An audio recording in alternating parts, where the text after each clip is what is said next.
Welcome to Scream Therapy. I'm your host, Jason Schreurs. In October of 2018, I found myself in the hospital, sitting across from a psychiatrist who was telling me I had bipolar. I was sent home with a bunch of medication and laid on the couch for a week.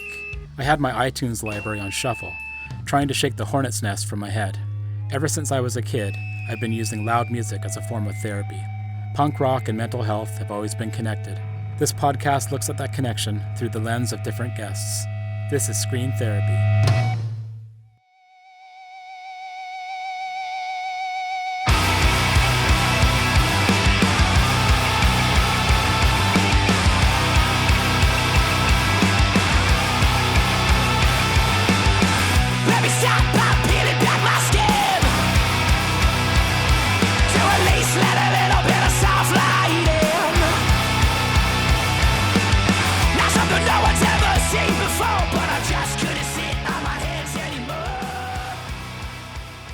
Chris Cresswell of The Flatliners and Hot Water music has spent the majority of his life on the road.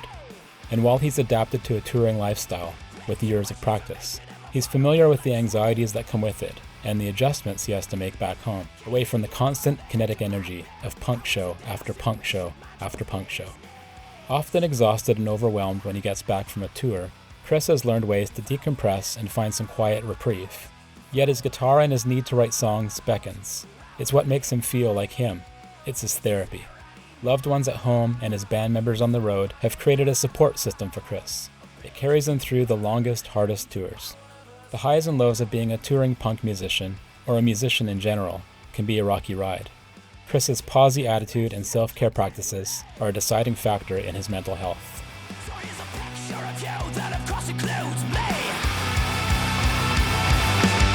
Watching for friendship in a digital age, reminding you of the exact shape of my face. My face. If I wanted ours, if I wanted ours, if I wanted ours, I'm sincere running now. If I wanted ours, I'll build just to burn each one of us down. Yeah, burn it all down. My name is Chris Cresswell. I sing and play guitar in the Flatliners and Hot Water music, and I have for many, many years toured in bands, so I am no stranger to the panic and anxiety of a very strange way of life. And you've written about having anxiety attacks. Are those usually on the road, or do they filter into your off-road life as well?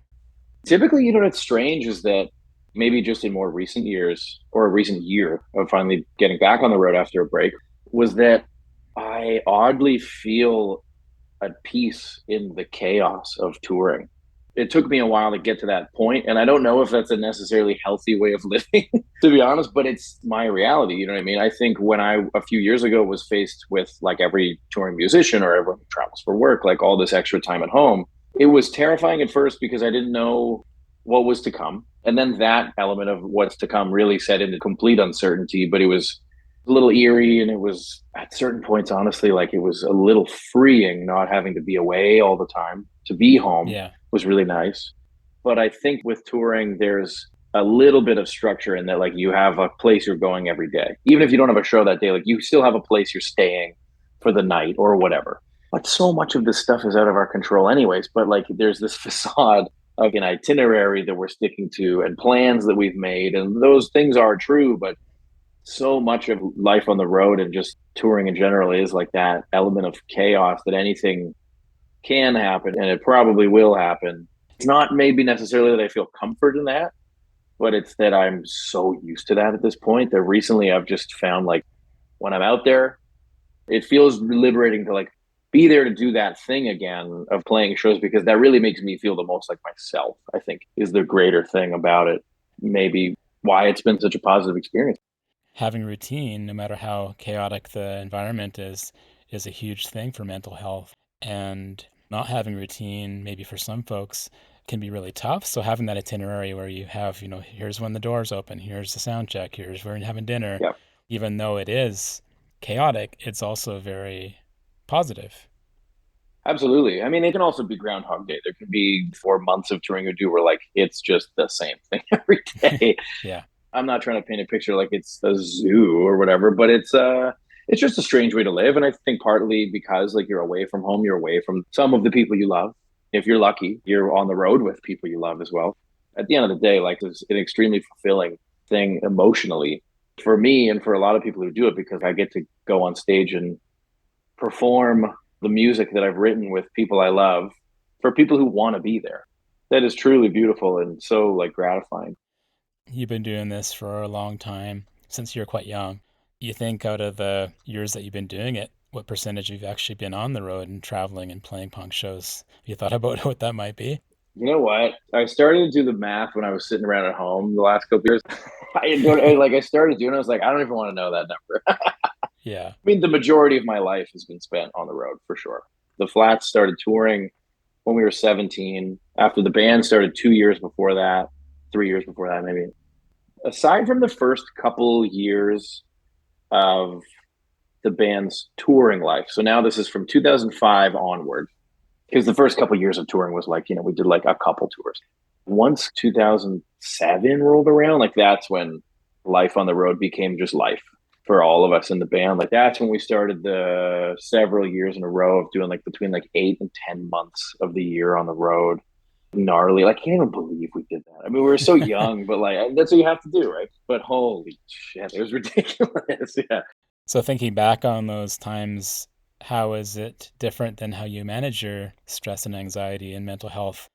I don't know. I think like when I was younger, it wasn't a thing that I spent a lot of time considering, to be totally honest. I think I was in over my head with being in a band that was starting to tour a lot and playing with a lot of bands we really love, a lot of heroes of ours. We were able to befriend, which was a trip, of course. And I think I was just in over my head, wanting to just try to enjoy it as much as possible, but also show like I know we're young people in a band, in a new band, but we want to show you like kind of what we can do. And that's not how I thought about it then. Obviously, this is a bit of revisionist history, but like I do believe that's how I felt. I don't know how I would have described it back then, but I know that that's how I felt. And lucky for us, we were kids when we started, and we did have a lot of people that took us pretty seriously early on, including those people in bands we loved, and so looked up to.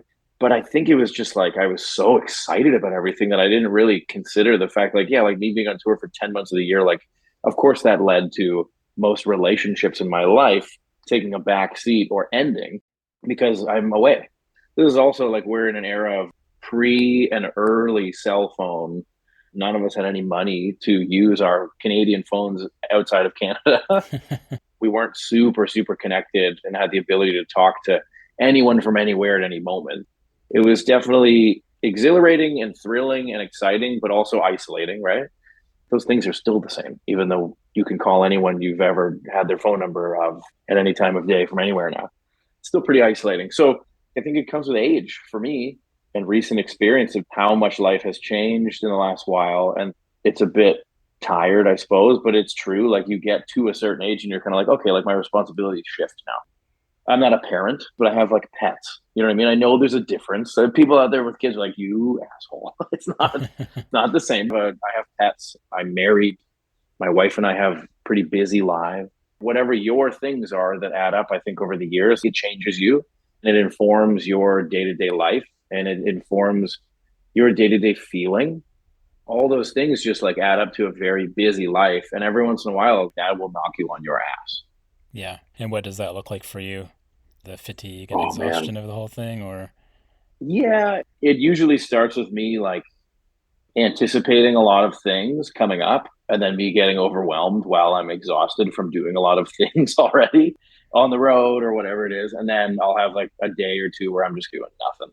I got nothing in my brain. I am empty from the teeth up kind of thing. And I just have to like shut it down and like recharge. There's also this social element of everything I do can be a pretty like taxing thing, just energy wise.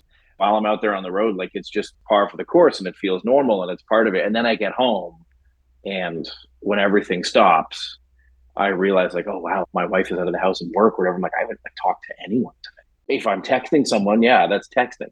If I'm like speaking to my dog or my cat at home, you know what I mean? Like that's that. Those first few days I get home from tour, sometimes now, I even by design, I'll kind of like shut everything down. I'm not gonna really have a lot of output today. I'm just gonna be filling my cup back up. Yeah. Sounds a bit like a freight train that just has to come to a screeching halt after taking its trip. Pretty much, man. It's like a huge water tank that, like, bit by bit every day on the road or out or whatever, it's just being emptied. And then at a certain point, you got to fill it up again. So I just got to wait it out because it's a pretty big tank. When you're writing music, do you find that you are expelling those feelings when you come back, like that kind of crash and just trying to build yourself back up again? Yeah, I mean, it's funny because writing music takes so much energy, but it's my life. You know what I mean? So during those days, if I've just come home from tour and I'm exhausted, I'm just kind of like, I'm just gonna chill. I'm just gonna wait. Working on music helps a lot with that. Sometimes I'll come home from the road, and so then that means that I'll have just played guitar every day for X amount of days. And then between tours, maybe there's a few days where I'm just catching up on real life stuff at home, not having the opportunity to maybe play guitar every day. During those few days, if I'm in the process of, recharging my batteries, whatever, but I'm not playing guitar, there is still a strange feeling in me where I'm like, I don't really feel like myself. The moment I pick up a guitar and play for a couple of minutes, I feel like I'm back. So music really helps. Yeah, it does take a lot of energy and emotional and otherwise. But I think that, especially like lyrically speaking, like I've never been one to write lyrics about the stuff that I think rocks. You know what I mean? So usually it's the opposite. Usually it's the stuff that I don't understand, that I'm frustrated by, that I basically just exercising the demon. That's helped a lot over the years. Like, I can only imagine where I'd be maybe with mental health and just in life if I didn't have that outlet, or if I just didn't exercise that outlet as much as I do. If anyone's read my lyrics over the years, my lyrics are no stranger to like the darkness of just life in general. Most of the things people are putting out on the internet about their own life is just a complete fabrication. You know what I mean? Or it's just that it's carefully curated to show the good stuff. I can't dog on that too much. I do it. Everyone does it. You do get something positive out of that, but it's a dangerous way to live if that's the sole way you are living, because there are bad parts of the human existence. It's okay to have a day where you feel like shit. It's okay to feel sad and to be angry. If you were riding high, top of the serotonin train every day of just being like super happy, like, I don't know what happens then. That seems dangerous. These emotions exist so we can level ourselves out, I think. I mean, man, when we were making our new record, when I was writing the lyrics, especially to New Ruin, the new Flats record, I finally had that time without touring, on the horizon for a couple of years there, to really like take in what was happening in the world around me and like sit in that super uncomfortable feeling and see how it made me feel and then write about it. And through that, I think I understand more of how I am, right? And how I view the world. I don't necessarily understand more of how the world works. I'm not trying to say that. None of us do, I don't think. Exactly, right? Exactly. But, I think I understand more about how I perceive the world. It was the first time in a long time that our songs weren't about what was happening in my life, what was happening in my head, what was happening in the lives of people directly surrounding me. Some of the songs are, but most of them are not with the new record. So it was interesting to kind of see how, instead of my exact surroundings would always inform my lyrics, and those surroundings were usually the kind of darker parts of existence and stuff like that, and just trying to duke it out in my brain and write about it, and then hopefully I feel better about it. It was, in addition to that, it was like the world in general. Again, I think I'm lucky to have that outlet. There's no right or wrong in what I'm doing. It's still just my opinion on what is happening around me, but at least it's not me holding in all this frustration about how embarrassing it's been to be a human being the last few years, especially, and then it coming out at the wrong moment on someone who doesn't deserve that kind of outburst. I can focus it into music, and that feels good. It's funny how you mentioned writing about dark material and tackling subjects that are difficult. I was interviewing one of your bandmates from Hot Water Music, Chris Wallard, and I was Oh, asking yeah. about, you guys have always been so positive with your songs. You come out the other side of things. And he's like, I don't think I'm positive at all in my music. He's like, I'm just writing about shit that it bugs me, or like stuff that I can't tolerate. And it's funny because no matter how positive something can sound sometimes, and I think Flatliners, your other band, falls into that as well, that positivity and that energy comes from a lot of hurt and a lot of struggle. And that's a big part of punk rock. 100% it is. You know what? A guy like Chris Wallard, he's a huge reason as to why I've written the way I write lyrically because Hot Water Music are a band that I've grown up on.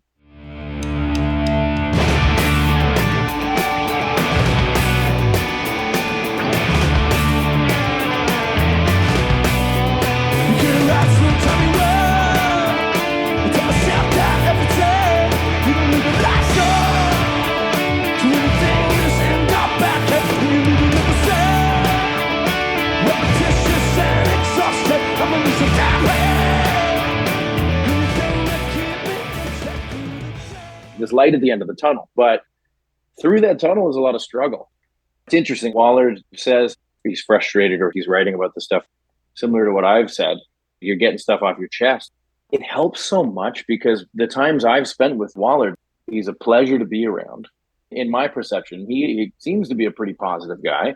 When we were making Feel the Void together last year, like for me, it was a great time for so many reasons. And one of the main ones was that I finally had an extensive amount of time to spend with Waller because all the times I'm out on the road with Hot Water, he's obviously not there, right? Yeah. Because of the new kind of situation with the band. So that was really great. And I had a blast with him. So much fucking fun working on this record with him and all the guys. It was special to have that time with him. But I think because he's able to get this stuff off his chest, I'm kind of applying how I feel about what I do maybe to maybe what he's doing, which I guess isn't exactly fair. But but I think maybe people in our position, I should put it this way, it's just that outlet is so important to get that stuff off your chest. So it doesn't impede more maybe on your daily life. We get to think about how all these things affect us. And now in that, I think there's a long period of time where it gestates and it really picks you apart and it eats at you. But then in the end, you come up with something positive, which is music. And you can come up with a position on it, which is a song. I know it's a little corny, but I think it's beautiful. Like it's definitely probably saved a lot more lives than we realize.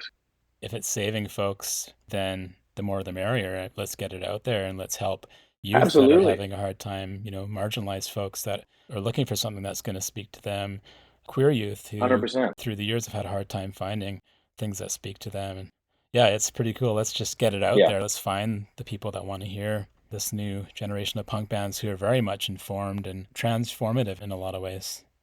What you just said is so true because with punk, it's always kind of been like about there being no rules or bending the rules, but there have been a lot of rules, I feel like, in the punk world for a long time.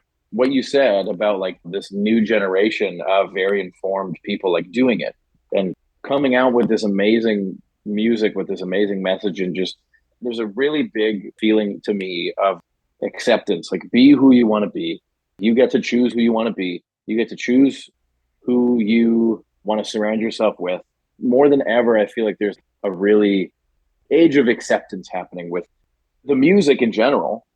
It's not there for us to just apply rules to it and to say if it rules or that part of the punk world is pretty tired, I think. And also there's incredible bands that are singing about incredible things that are hopefully going to inform not only future generations, but older generations that are listening to these new bands being like, oh, cool. You can sing about how homophobia sucks. Like, yeah, duh. Like, of course you can. That's just one example. Like there are so many great young bands who are informed and they are really like using the platform they have along with some fucking awesome music to really like show people out there like, yo, like this is something we can all do together. We don't have to have these different umbrellas or these different sections or all these rules. Isn't music supposed to just be about fun? Can't we like talk about something that actually means something while we're having fun? I think that's pretty impactful. In the peer support community, which I'm part of with support groups and things like that, it's very clear that it's an even keel. Yeah. And we're here to support each other. And we're talking about these things. And I think about bands like Spanish Love Songs who talk a lot about depression and coming out with our struggles. And no one's looking down on us. We're all in the same boat.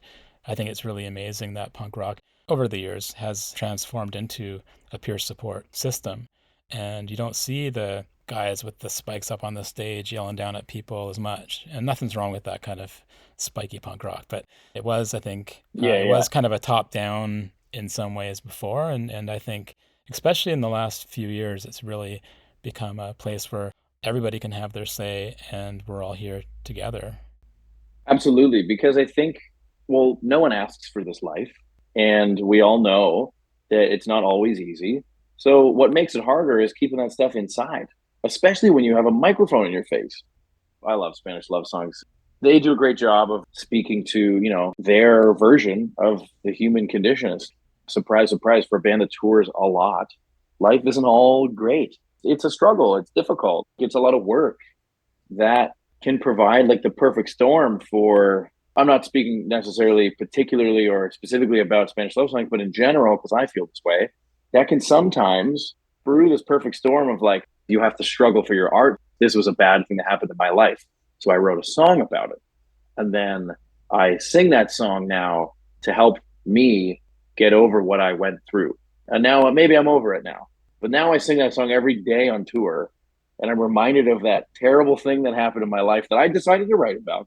I go back every day and sing the song about that thing that happened in my life that was meant to kind of help me move on, improve, or whatever it is. And it's strange sometimes. It can really be a snake eating its tail.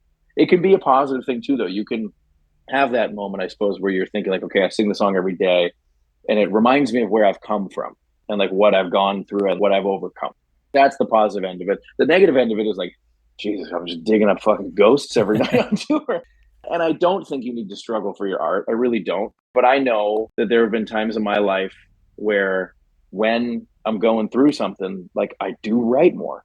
So somewhere deep down in my subconscious, I picture this corner of myself being like, well, let's just wait for something bad to happen because then at least we can write a song about it. Like it's when I really stop and think and break down like how I've written songs about what over the years, it's usually that the bad things that have happened in my life.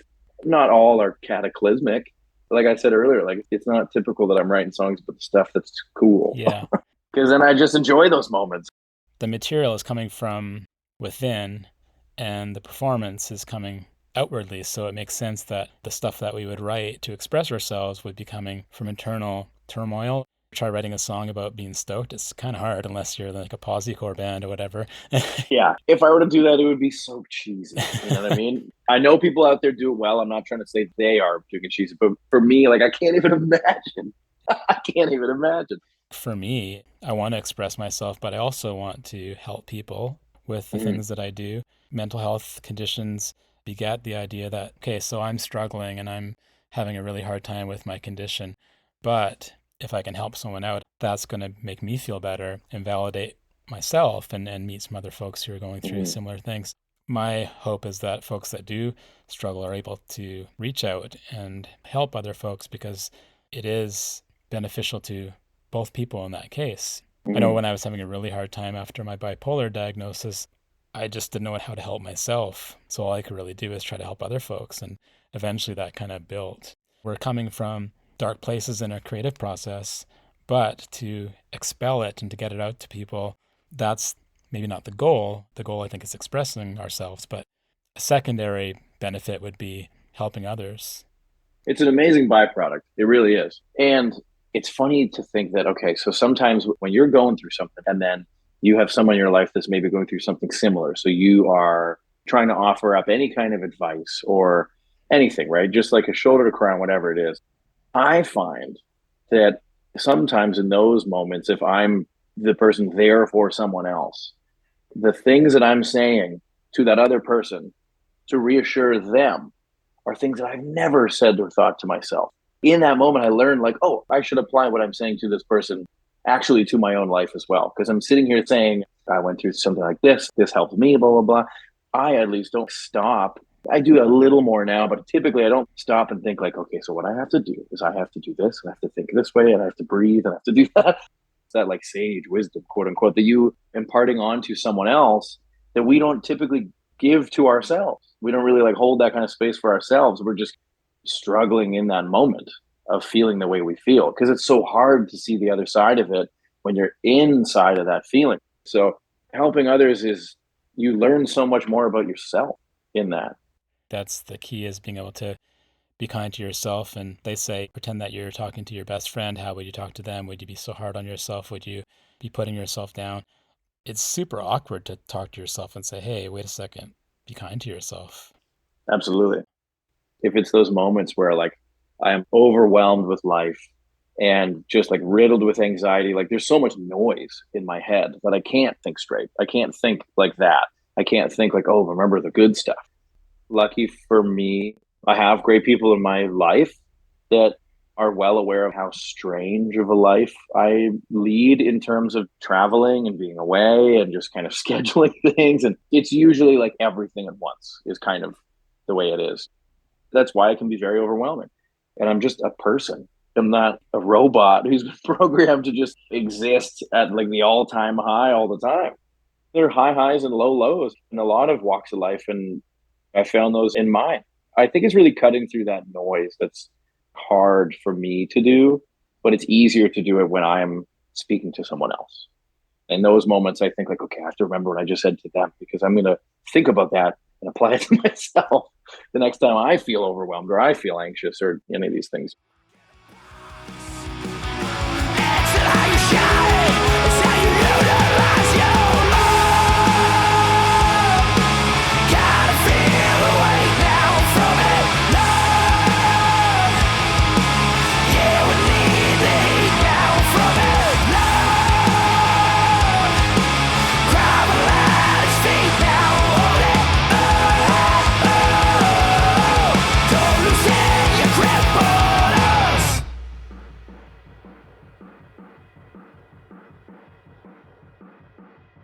That was my conversation with Chris Cresswell of The Flatliners and Hot Water Music. theflatliners.com, hotwatermusic.com. I now have a TeePublic store where you can buy Scream Therapy merch. So head over to screamtherapyhq.com, support the podcast, and get some fancy new duds. Big news over here in Scream Therapy land. The Scream Therapy book, Scream Therapy, A Punk Journey Through Mental Health, will be published this spring by Mansfield Press out of Toronto. The book features my story and the stories of others who use punk rock as a catalyst for mental health. To pre-order the book, go to screamtherapyhq.com/book. Thanks for listening to the latest episode of Scream Therapy. I'm coming to you from Powell River, a small coastal town in British Columbia, Canada, on the traditional territory of the Tla'amin Nation. Doing this podcast and talking to other folks living with mental health challenges has been a huge part of my journey. It means the world to me that you're out there listening. You can sign up for my newsletter and find more episodes at screamtherapyhq.com. That's screamtherapyhq.com. I'm looking forward to hearing from you. Let's talk punk and mental health.